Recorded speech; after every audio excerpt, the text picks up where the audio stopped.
hay que ver la funcionalidad de esa persona. A lo mejor esa persona con ese diagnóstico tiene, digamos, 10 o 11 años y no ha logrado aprender a leer y escribir porque su sistema cognitivo no está en condiciones de ese proceso tan complejo que implica la lectura y la escritura. Sin embargo, hay otras habilidades sociales que se pueden alcanzar en esa persona y es un ejemplo donde usted se tiene que ubicar de quién estamos hablando y no tampoco decir, no, ya no puedo más. Siempre el maestro se tiene que cuestionar todos sus recursos y sus haceres para buscar nuevas vías para que la persona pueda aprender y pueda acceder a determinadas habilidades, y no todos tenemos las mismas habilidades, aunque no tenemos ninguna discapacidad y no tenemos habilidades para todo.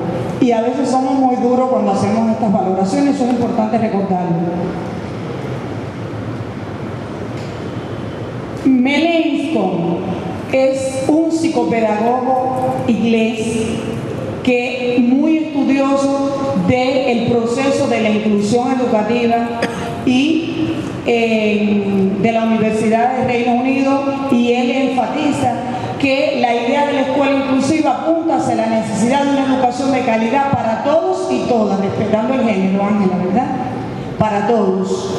Una calidad para todos. Entonces, si es una calidad para todos, no puede ser en el discurso, porque si no seguimos en el mismo discurso y es un derecho y seguimos en el discurso, y ya eso fue en la década del 2000, pero ya casi cuando empezamos el año 2000, pero estamos en 2013 y no podemos seguir con el mismo discurso, y esto es un elemento muy importante.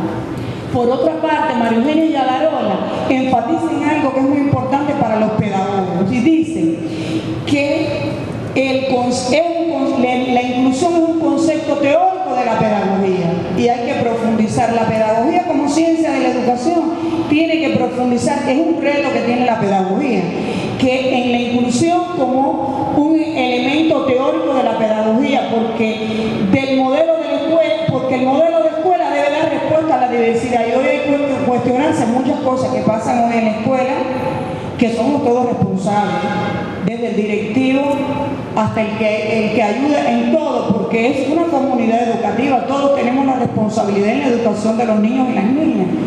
Y siempre tenemos que, en el mejor sentido de cuestionarnos todo, no en las relaciones, porque una de las primeras cosas en el cuestionamiento es mejorar las relaciones interpersonales, de lo que hacemos nosotros como profesionales y de respetar los puntos de vista, porque hay quien cree que tiene la última palabra.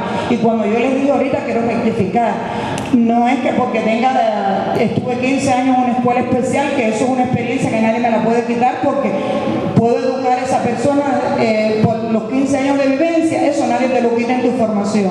Y que 18 años como formando maestros de educación especial, eso es, pero no es por los años, porque hay quien tiene muchos años y hay quien tiene menos años y tiene más experiencia.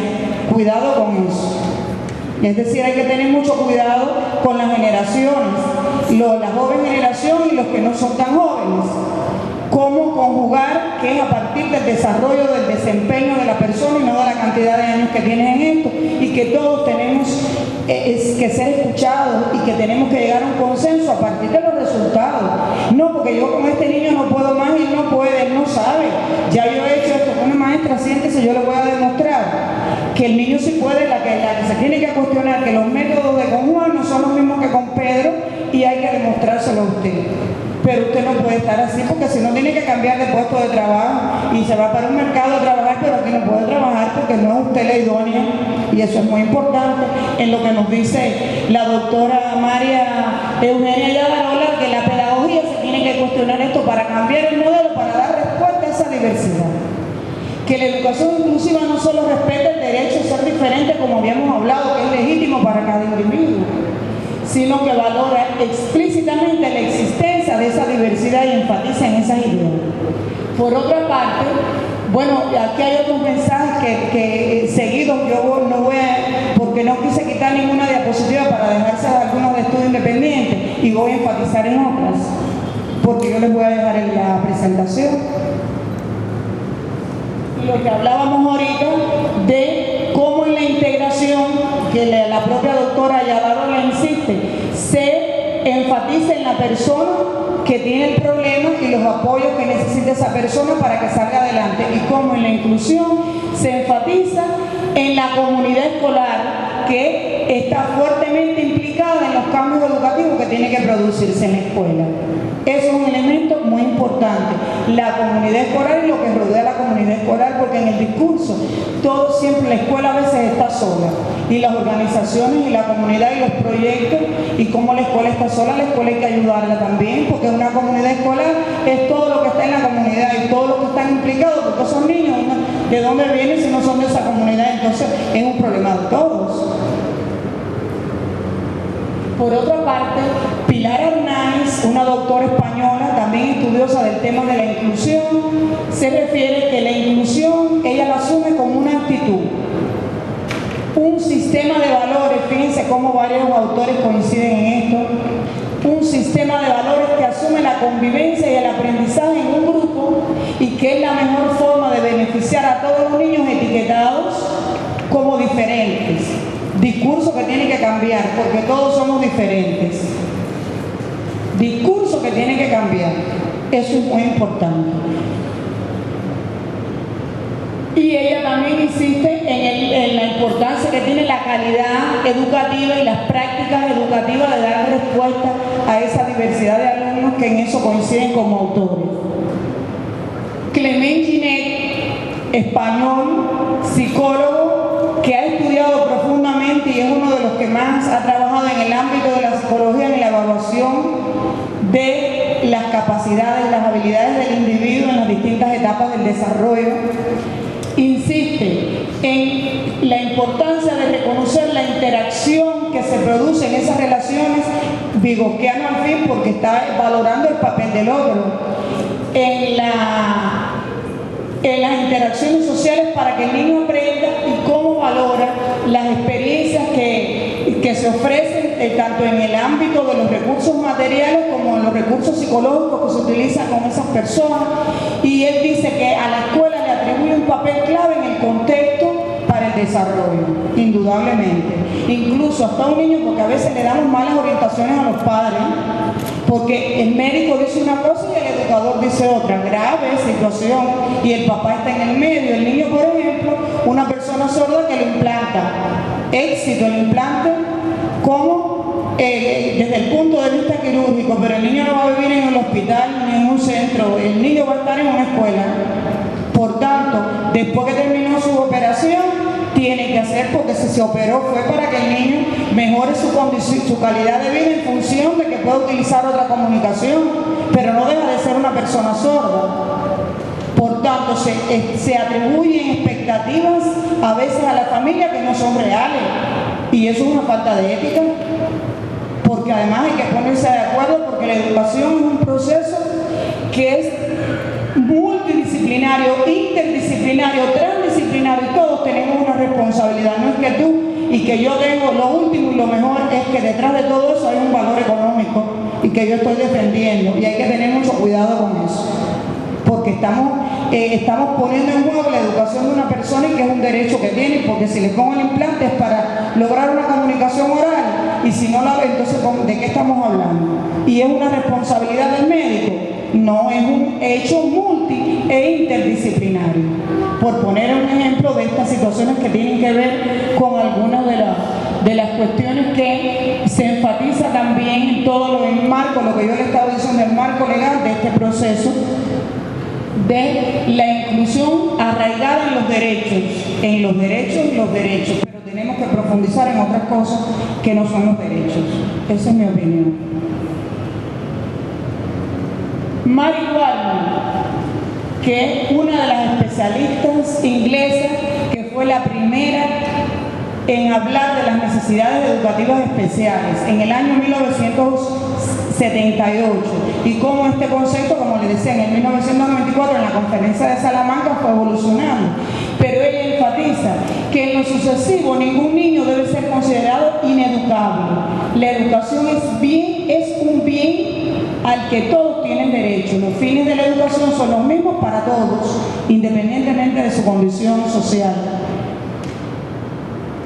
Las ventajas y desventajas que tengan estos niños para para poder resolver los obstáculos enormes que tienen en la vida. Sin embargo, hay algo que ella subraya, y es que hay que tener en cuenta cualquier progreso en esos niños es significativo. Y lo que yo le decía ahorita, que a veces somos duros, ¿no? Pero porque si tiene una disartria, porque hay una lesión neurológica importante que tiene una repercusión en el movimiento y en la motricidad en general, tengo que lograr que ese individuo, eso tiene una implicación en el lenguaje, pero tiene una implicación motora general y en la motórica articulatoria. Tengo que dar pasos importantes para ir logrando poco a poco, si se acordonan los zapatos, una habilidad que tiene, que no derrame la comida, que pueda rebasar la cialorrea, que es el babeo constante que tiene el individuo que tiene disartria, entre otras cosas que pueden suceder, y eso es importante, prepararse para eso y verlo desde esa mirada. Y no de que no lo puedo ver igual que usted, porque usted es una persona y usted es la otra, y aunque no tenga discapacidad, tiene otras habilidades y hay que verlo de otra manera. Tenemos que cambiar la mente de las personas, ser más flexibles, ser más tolerantes en eso. Y no que yo tengo lo último, ni que yo me lo sé todo eso, como digo yo, el que piensa en eso es creyente y no en Dios. Es que se cree cosas, disculpen.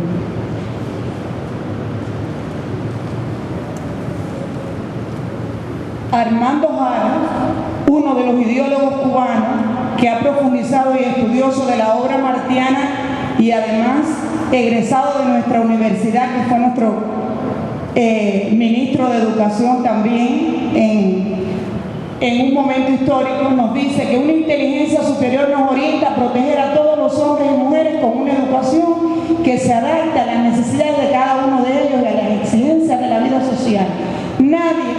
Que nadie esté excluido. Es decir, cómo desde esta mirada en las insistencias que se hacen en este proceso, y cómo dejar de hablar de uno de los hombres más ilustres del siglo XX, que sobre la base de la plataforma teórica metodológica de la educación especial, en la que me voy a referir en breve, nos guiamos que en las ideas de Vygotsky y de sus seguidores, cuando él enfatiza que la tarea consiste en vincular la pedagogía del niño con efecto con los principios generales y los métodos de educación social, y encontrar el sistema que lograría enlazar la pedagogía especial con la pedagogía de la infancia normal.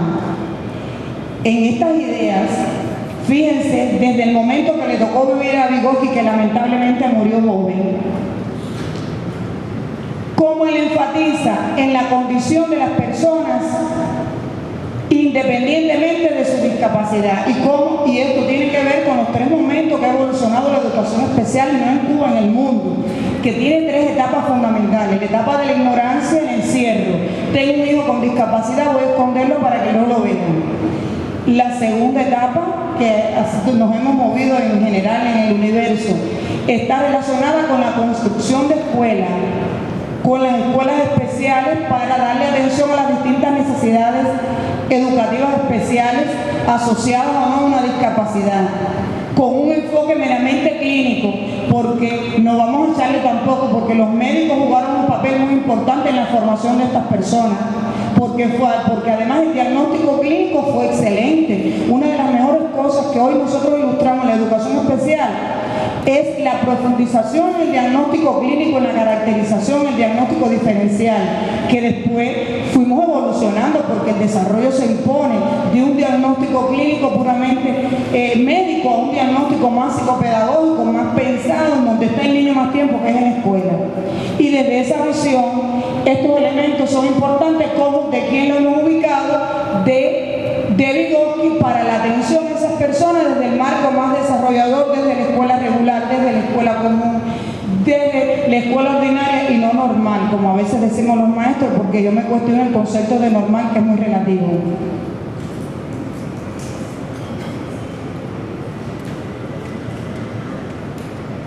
Otros pedagogos que también han abogado por el proceso de la inclusión, como la chilena Gabriela Mistral, cuando enfatiza que no convertir el método en esclavo, porque hay que ver qué es lo que se necesita y en qué momento para dar una respuesta educativa. El psicólogo César Coll, que enfatiza en los procesos de enseñanza-aprendizaje, y el propio César Coll plantea que qué cosa es enseñar. Enseñar es saber cómo aprenden mis alumnos. y esos mensajes son muy importantes considerarlo así también.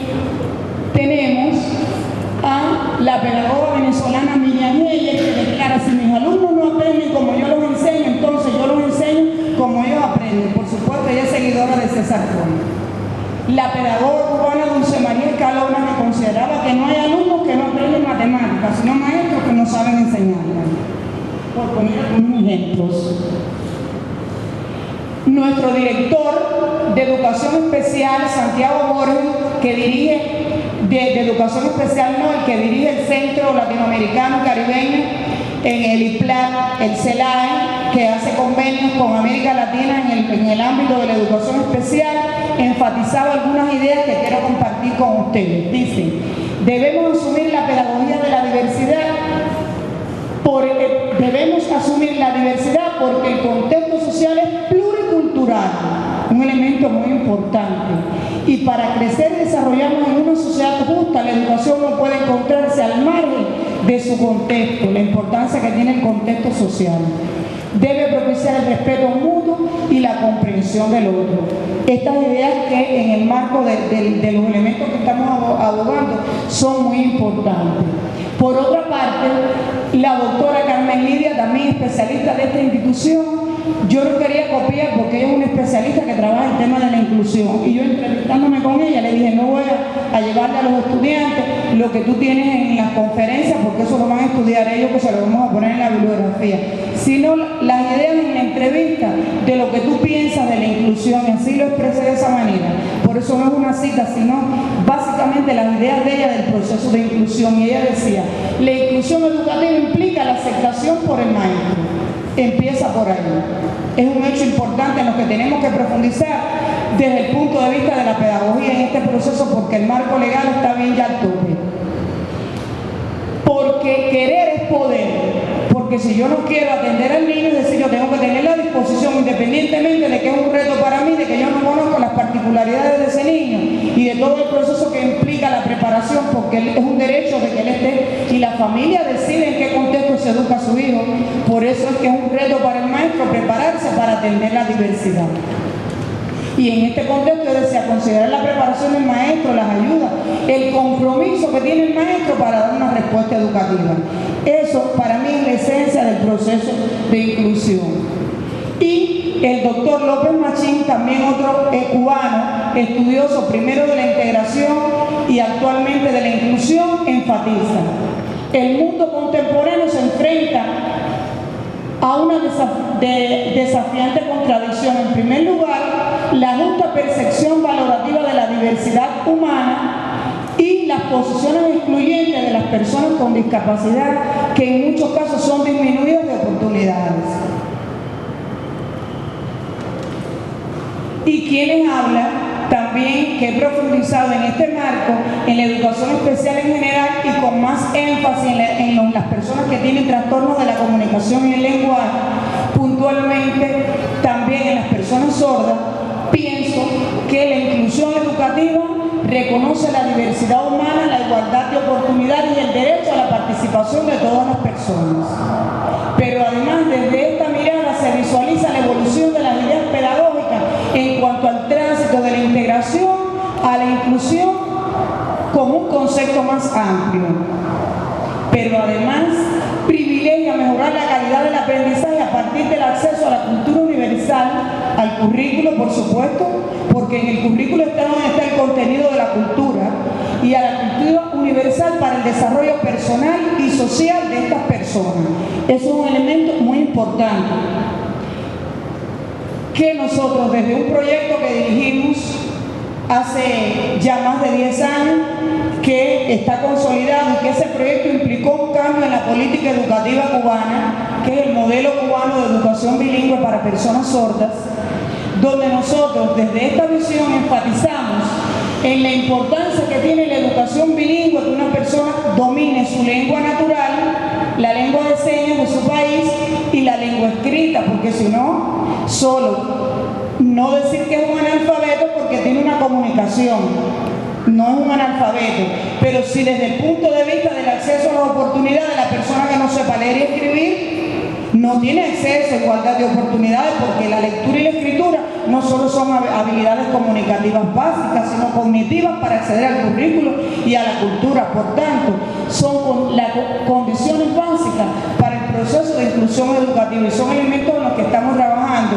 con fuerza, sobre todo en la enseñanza de la segunda lengua, la lectura y la escritura, que es un proceso complejo en estas personas porque no es su primera lengua, para poder decir que ellas están incluidas. Ahora, la educación especial, en estos momentos, si nosotros hacemos un análisis, ¿no?, que en Cuba llevamos más de 50 años de las acciones, los programas y todo lo que se ha trabajado en el marco de la educación especial, pero no solo en Cuba, sino en el mundo, podemos decir que se ha desarrollado ampliamente. Y puntualmente nosotros queremos precisar que, por ejemplo, el especialista Paco Jiménez, un especialista español, en el año 93, fíjense cómo han evolucionado las ideas pedagógicas, y hoy es un concepto a debate, porque hay muchas cosas que discutir en qué es para usted qué cosa es especial o no, porque nosotros somos partidarios de que toda la educación ha de ser especial, porque ¿cuáles son los conceptos que manejamos de especial? ¿Es la persona que tiene una discapacidad? ¿Es la persona que tiene dificultades para leer y escribir? No. Especial ha de ser toda la educación que le dé una respuesta educativa que necesita cada persona para su desarrollo humano, porque los conceptos cambian, y no puede ser un concepto limitado a la escuela específica con la atención a una persona que tiene una discapacidad. ¿Y en dónde está lo especial? En las cuestiones que tenemos que hablar. Por eso es que en aquel momento, en el 93, decía que la educación especial ya no puede entenderse como un tipo determinado de personas con un conjunto de recursos que se ponen a su disposición, sino que de forma continuada y permanente es una respuesta, un tratamiento a las necesidades para aproximar esas necesidades a los objetivos que propone la educación general. Esa es una visión de él en ese etapa.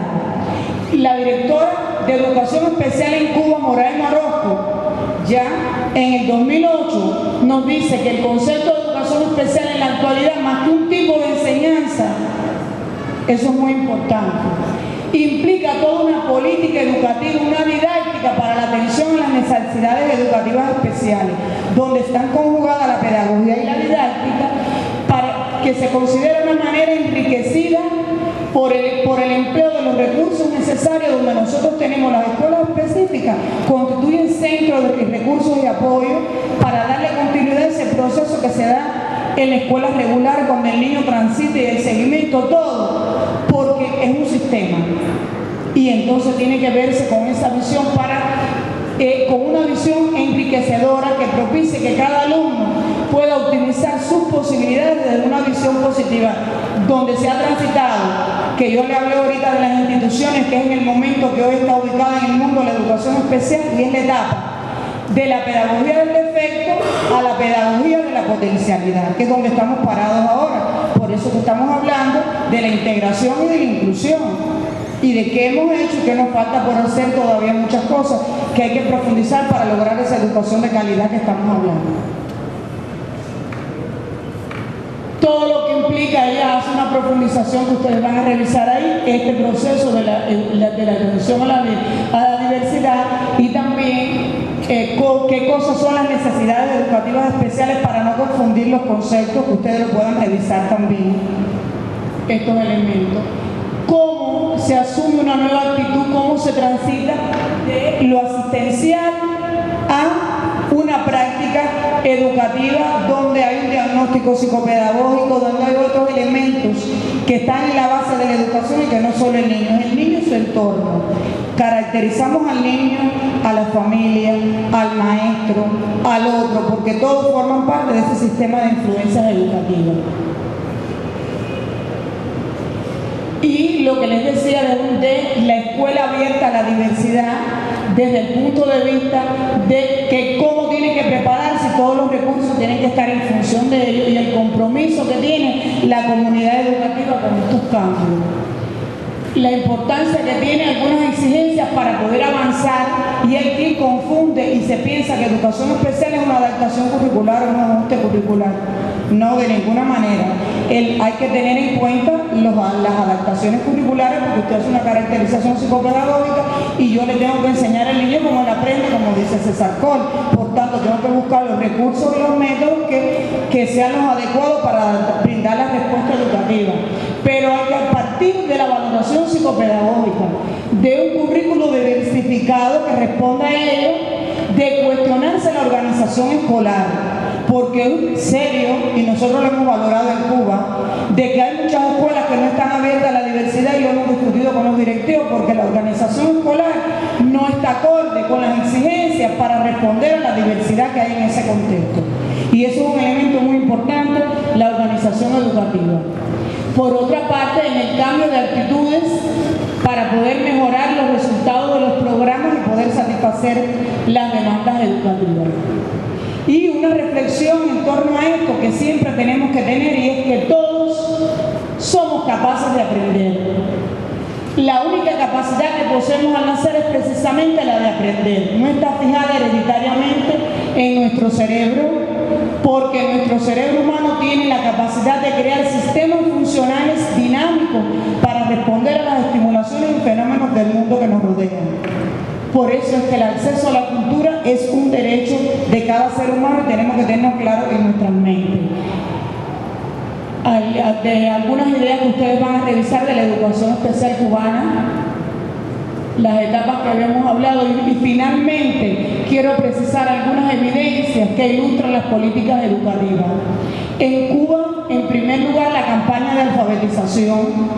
Hoy el 0,2% de la población cubana, solo el 0,2% de la población cubana, personas que tienen una mayoría de edad y que no, pero fíjense, solo el 0,2% de la población cubana que no está alfabetizado. El Código de la Niñez y la Juventud para responder desde el marco legal al respeto a estas personas, la Constitución de la República y el Plan de Acción Nacional para el empleo a las personas que tienen discapacidad en este marco, pero además los programas de la revolución diversos para lograr una cultura general integral para la población. Y en el marco de la colaboración internacional, por ejemplo, en Venezuela y en otras partes del mundo, el programa Yo sí puedo seguir, así también las misiones que ustedes conocen, de las varias misiones que se han hecho en Venezuela, y que voy a hacer un paréntesis que lo va a evaluar después la doctora Marisa Capote, y es como de tarea que una monografía sobre el impacto de las misiones en Venezuela, que tiene que ver mucho con este problema de lo que estamos hablando, para profundizar en la preparación en esta maestría, de buscar las fuentes, que le vamos a poner algunas fuentes y todas las fuentes que existen para valorar el impacto de las misiones en Venezuela, y en función de ello, que todas las cosas que faltan por hacer y que ustedes puedan orientar en esta dirección para perfeccionar todo nuestro hacer. La educación posgraduada, las maestrías y doctorados que se han realizado, maestría en educación, con mención en adultos, en la maestría de salud, la maestría en educación especial, que hay que aprovechar esas potencialidades, porque entonces los graduamos, ¿dónde están ubicados? ¿Cuáles son los cambios que se han producido a partir de la preparación que han recibido? Esos son elementos que son importantes, que están en la base de la maestría de educación comparada, de acuerdo con las temáticas que ustedes tienen. También la maestría en supervisión educativa, y hay algunos datos que ustedes tienen ahí de los graduados para que ustedes los conozcan, de los proyectos que se han realizado, que lo tengan, y como el premio que incluso recibió Cuba por toda esta labor referida a la colaboración internacional con las misiones. Y finalmente, dejar un mensaje de Vygotsky, porque como vygotskyana al fin quiero dejar ese mensaje. Ninguna teoría es posible si parte exclusivamente de premisas negativas, como no es posible ninguna práctica educativa estructurada sobre bases puramente negativas. En esta idea radica el centro metodológico de la educación especial contemporánea. Muchas gracias.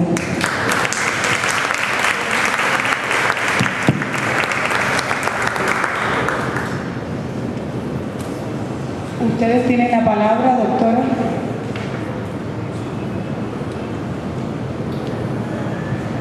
Bueno, gracias a Xiomara por su intervención. Hay un punto particular que quería enfatizar de lo que Xiomara nos expuso. Somos un poquito más informales, ¿no?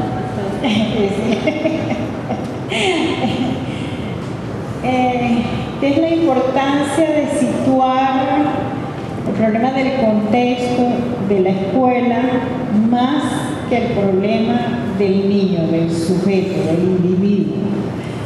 Y creo que esa es una temática importante a discutir. Varios de ustedes están trabajando con temas que de alguna manera están vinculados a la atención de necesidades especiales, a la diversidad funcional, etc.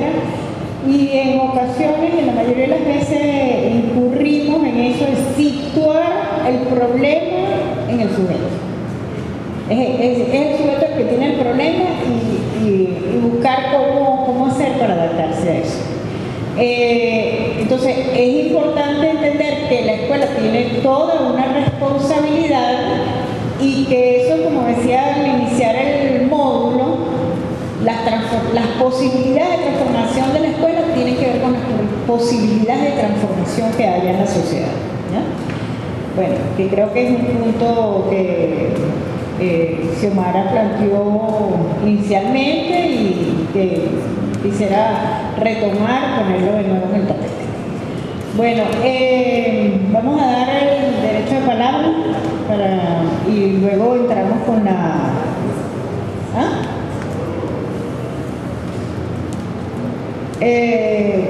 continuar y después abrir el derecho de palabra.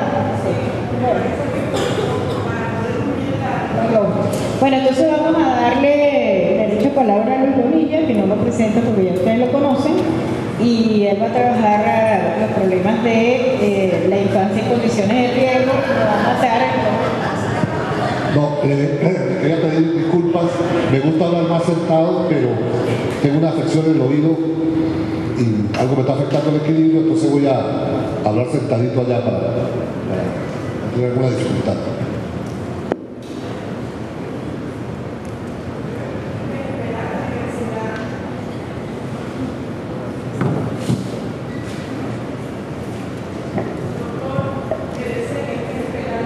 Sí, claro. Buenos días, ya nos conocemos.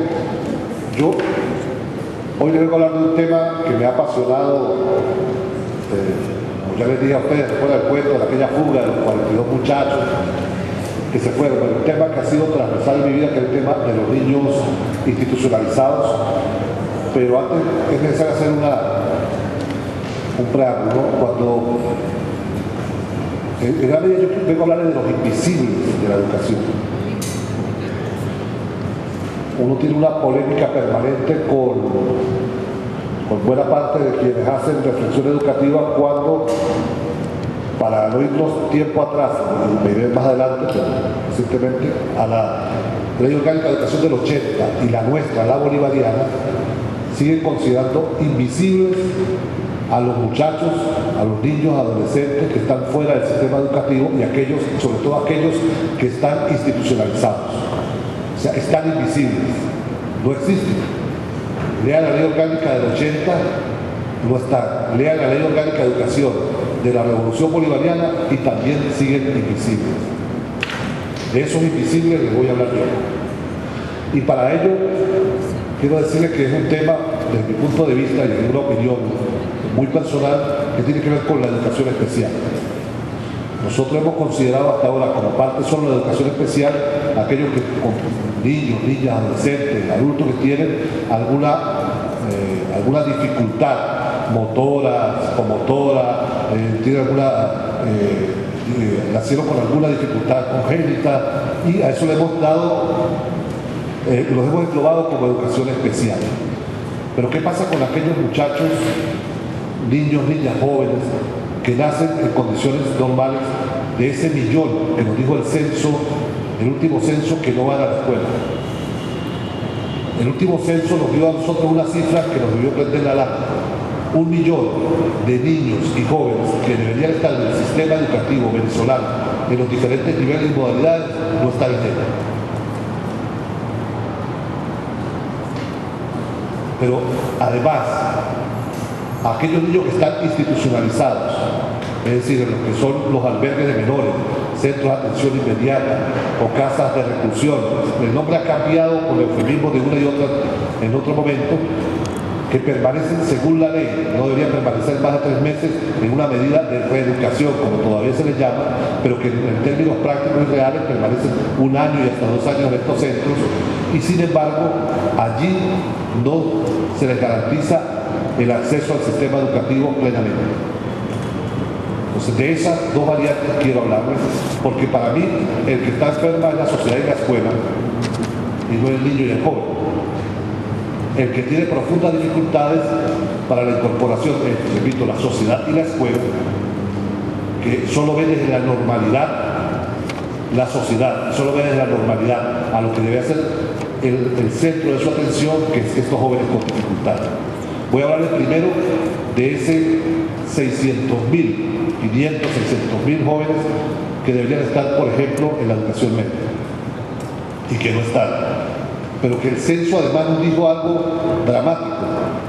El censo nos dijo que no es que no tuvieran una escuela cerca, no es que no tuvieran un liceo cerca, sino que no querían ir a la escuela, no querían ir al liceo porque no era parte de su proyecto de vida, que no les parecía interesante ir al liceo, no les parecía interesante ir a la escuela. Eso presenta un desafío enorme para la educación, para la pedagogía, por supuesto entonces para los docentes.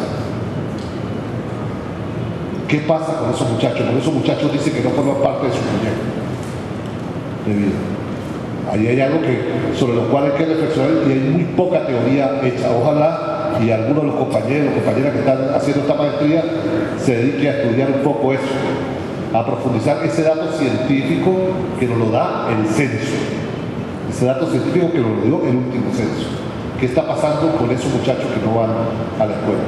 Y ahí el discurso que yo he venido manejando en los últimos años y que lo voy a repetir porque bueno, si a los evangélicos les funciona, a nosotros también nos tiene que funcionar, ¿verdad? Respetando la diversidad, que es repetir y repetir, alguien escucha y se sensibiliza. Y es que la escuela no está dando cuenta de lo que está pasando fuera. No está dando cuenta de nada de lo que está pasando afuera. Yo les decía ejemplos prácticos. En los décadas de los 90, con el boom de las nuevas tecnologías, de la comunicación y la información, ahora simplemente TIC, sin las nuevas, porque ya ha pasado tiempo suficiente, la educación, casi todas las escuelas pedían computadoras para incorporarse a las nuevas tecnologías de la comunicación y la información. Pero la entendían, y eso he dicho hasta la saciedad, la necesidad de esa incorporación más como tener la máquina de escribir moderna. No era tecnología real, sino en primer momento una máquina de escribir que no usara corrector tipo TIPS, que pudiera borrar simplemente con una tecla, que pudiera ahorrar y editar material. O sea, en el imaginario del maestro, de nosotros los educadores, más que una nueva tecnología, había un salto en la máquina de escribir. Cosa que no ocurría con todos los muchachos que hoy están en nuestros liceos y en nuestras universidades. Un muchacho que hoy entra a primer año de la universidad nació entre el año 90 y el año 94. Es decir, justo cuando se están despegando las nuevas tecnologías de la comunicación y la información. Hoy tú le preguntas a un muchacho que entra a primer año de la universidad, ¿cómo sería el mundo sin Facebook? ¿Cómo sería el mundo sin iPhone? ¿Cómo sería sin música digital, sin correo electrónico, sin internet? O sea, se agarran de los cabellos y uno no entiende porque el mundo es muy distinto para ellos al que lo construye el imaginario de nosotros que vivimos la incorporación de la tecnología como algo nuevo ante lo cual nos resistimos y nos seguimos resistiendo. Es precario el impacto, de las nuevas tecnologías en los procesos de enseñanza y de aprendizaje. Es precario. Es más, si nosotros, ojalá y alguien también haga una investigación sobre eso, revisamos los discursos de nosotros los educadores y en el fondo hay un discurso profundamente conservador contra las nuevas tecnologías, que nos crea una brecha generacional enorme. Tenemos una tendencia a culpabilizar a las nuevas tecnologías de casi todos los desastres de la juventud. Ahora son más groseros, ahora se prostituyen, ahora consumen droga, ahora todo porque las nuevas tecnologías, el internet, todo en el fondo un discurso profundamente conservador, un discurso conservador que abre una profunda brecha generacional entre esos muchachos que nacieron entre el 90 y el 94 y de ahí en adelante y los que nacimos con datas 80, 70, 70, que somos los docentes que estamos trabajando en el aula, en básica, en educación inicial en básica y en bachillerato e incluso en la propia universidad. Entonces hay un primer gran desafío, cómo eso que es la revolución científico-tecnológica de los últimos años la incorporamos realmente a los procesos educativos reales. Les preguntaba la última conferencia, ¿cuántos de ustedes juegan Xbox? ¿Cuántos juegan PlayStation? ¿O cuántos juegan Wii? Y uno le pregunta eso a los maestros y uno se asusta, porque resulta que la cantidad de los que juegan son mínimas. Entonces ahí enseguida se dispara, ¡pum!, el discurso conservador. No, yo no juego a eso porque en la guerra hay sangre, hay matanzas, enseñamos violencia, en su juego enseñan violencia a los muchachos. Sí, como en todo. Si vamos a la literatura, hay literatura que enseña violencia, que enseña fascismo, que enseña toda la negación de la ciencia y del desarrollo humano. Entonces por eso lo dejamos de leer. Pero enseguida se dispara todo nuestro discurso conservador para decir que es que los docentes no nos hemos preocupado por lo que es el motivo que ocupa mucho más a nuestros jóvenes hoy en día. Un muchacho pasa entre 6 y 8 horas diarias en el correo electrónico, en el Facebook o en los videojuegos. Y los docentes, nada que ver. ¿Dónde está la incorporación, aparte del enorme esfuerzo que ha hecho ahora el gobierno bolivariano con el tema de las academias, pero el tema de los videojuegos? ¿Dónde están esos videojuegos que nos enseñan de manera interactiva? Yo me quedo loco, me gusta aproximarme a los videojuegos, cómo hay una reconstrucción incluso de la historia de los Estados Unidos, de la historia de Inglaterra en los videojuegos, de la historia de Alemania, pero no la hay de la historia latinoamericana. O sea, los muchachos no pueden ir superando etapas, resolviendo dificultades y problemas y a la vez aprendiendo historia. Si lo hacen es aprendiendo la historia norteamericana, la historia inglesa, la historia alemana, la historia china, pero no la historia de Venezuela, no la historia de nuestra América. Y sobre eso hay, y te digo, incluso los últimos meses me he dedicado a ver qué hay escrito en internet desde Venezuela pidiendo o presionando para el desarrollo de videojuegos como herramienta educativa. Y es muy poco por no decir que nada. Muy poco por no decir que nada, lo repito y lo subrayo. Entonces hay una brecha generacional enorme en cuanto a lo que los muchachos piensan y hacen. Y por supuesto el sistema educativo, y ahí tienen razón los anarquistas, el sistema educativo es una de las herramientas fundamentales para que se mantenga el sistema. Y nosotros, el sistema educativo no es solo currículo, didáctica, planillas y todo, es seres humanos, somos maestros. Los maestros, en gran medida, si no tomamos conciencia de ello y asumimos un papel liberador, tiene un papel que en la labor educativa sirva para crear mentes libres, simplemente nos convertimos en agentes profundamente reproductores. Y por supuesto, ahí se está reflejado todo el tema conservador sobre lo que ha sido más importante en materia de ciencia en los últimos 30 años, que es el desarrollo tecnológico, es lo más importante que ha habido. Y la función de la educación y nosotros los maestros no es fortalecer la ciencia. Entonces, bueno, ahí hay una profunda dificultad. Ese muchacho que pasa 6 o 8 horas, por supuesto, antes los de mi generación, modelo 60, los de modelo 60, seguramente los de modelo 50, modelo 40, mucho más, era una locura para ir. Nosotros peleábamos por ir a la escuela, porque la escuela era un espacio para divertirnos, donde aprendíamos. La casa era aburrida, la casa sin televisión, apenas había un radio, no había computadora, no había internet, no había un... O sea, por supuesto, la casa era supremamente aburrida, en la escuela el maestro decía cosas nuevas a uno, había libros, había cosas por hacer, actividades, deporte, cancha, toda una serie de cosas, y la escuela era en cierta medida un lugar profundamente amado por los muchachos. E incluso eso aminoraba el impacto de los malos profesores. Eso aminoraba el impacto de las malas prácticas, que también las había, porque la escuela era un espacio de liberación. Hoy los muchachos encuentran mucha más diversión e incluso conocimiento en la escuela, en la casa, que en la escuela. Yo ayer le preguntaba, porque tenía que hablar con ustedes, un ejercicio a 10 maestros, y le preguntaba, ¿qué saben ustedes del cometa Isótopo? Y de 10, el 100% ninguno sabía qué era el cometa Isótopo. De los 10, ninguno sabía. Y los muchachos están hablando del cometa Isótopo, que es el cometa que está pasando ahorita, que el 3 de diciembre dice que se hace visible. Pero de los 10 maestros, que es una encuesta muy cerrada, de las 10, yo no digo que es así, pero tuve la mala suerte, yo quería traerles el dato que de los 10, por lo menos ninguno sabía. Entonces, hay temas ahí de cómo nos comunicamos con los muchachos, cómo interactuamos generacionalmente para podernos comunicar, los códigos normales, porque la educación en gran medida es un acto también del habla, del ejemplo, del habla, de la mano, de la articulación, y de pronto no hay punto de contacto con el discurso. No hay punto de contacto. Entonces hay la primera gran brecha, y por eso sería bueno que alguien desarrollara más ese dato enunciativo que nos da el censo. ¿Por qué los muchachos no van para la escuela? Y algunos nos atrevemos a provocar debate sabiendo que hay diferencia de foco. Yo estoy diciendo, estoy dando una charla provocadora. Ahí hay una primera brecha.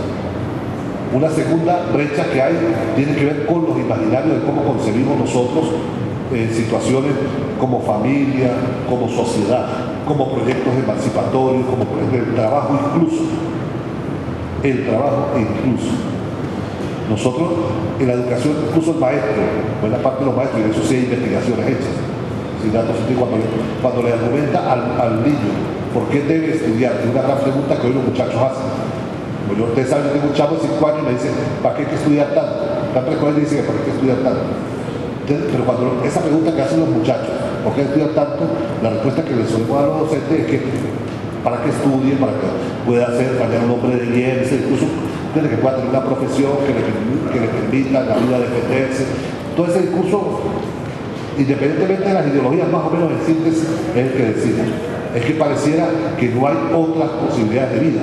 Es decir, entonces el artesano no es un hombre sano, aquel que no ha ido a la escuela. Aquel que no va a la escuela, parecía, fíjate que ahí mismo se revela todo el elemento conservador del propio maestro. Parecía que simplemente el título es el que habilita para trabajar. Y el muchacho sabe que no es así. El muchacho hoy, ese mismo muchacho, cuando le encuesta, hay otro dato desagregado. ¿Qué está haciendo usted? Buena parte de ellos eran mototaxistas. Buena parte de los muchachos que no van a la universidad son mototaxistas. ¿Qué te está diciendo ese dato empírico? Habría que comprobarlo, que de pronto él dice, en un día me gano 1000 bolívares. Usted que es educador, en un mes ¿cuánto se gana? Entonces, ¿para qué tengo que yo meterme a un aula durante 10, 12 años si yo gano lo mismo o más que usted? Porque el muchacho en esa etapa está haciendo comparación, que eso que hablábamos, natural, para ver si es válido o no que la escuela sea parte de su propio proyecto de vida. Entonces, hay una ruptura profunda entre los discursos, y eso hace un daño enorme. Nosotros tenemos que comenzar a discutir qué pasa, cómo elaboramos a esos muchachos para que vuelvan a estudiar. Yo ni siquiera digo a la escuela, que vuelvan a estudiar. Y ahí tenemos que pensar el proceso educativo más allá del aula. Eso que Chávez dijo tan maravillosamente, que aprendamos debajo de una mata de mangos, siguiendo a Simón Rodríguez, en un galpón, en un taller, eso que están haciendo los compañeros de la Universidad Bolivariana de los Trabajadores, ver cómo en el propio proceso del trabajo se educa, buscar formas alternativas con los jóvenes. Y ahí tiene que ser no desde el lugar autoritario de los maestros, sino desde el lugar de los jóvenes. Es un enorme desafío para la pedagogía y la educación, cómo los enamoramos desde su propia realidad y no de nuestras propias convicciones y nuestras propias realidades. Porque el problema es ese, que nosotros, nos dificulta, y digo, con honrosas excepciones, pero estamos hablando del enorme peso de los muchachos.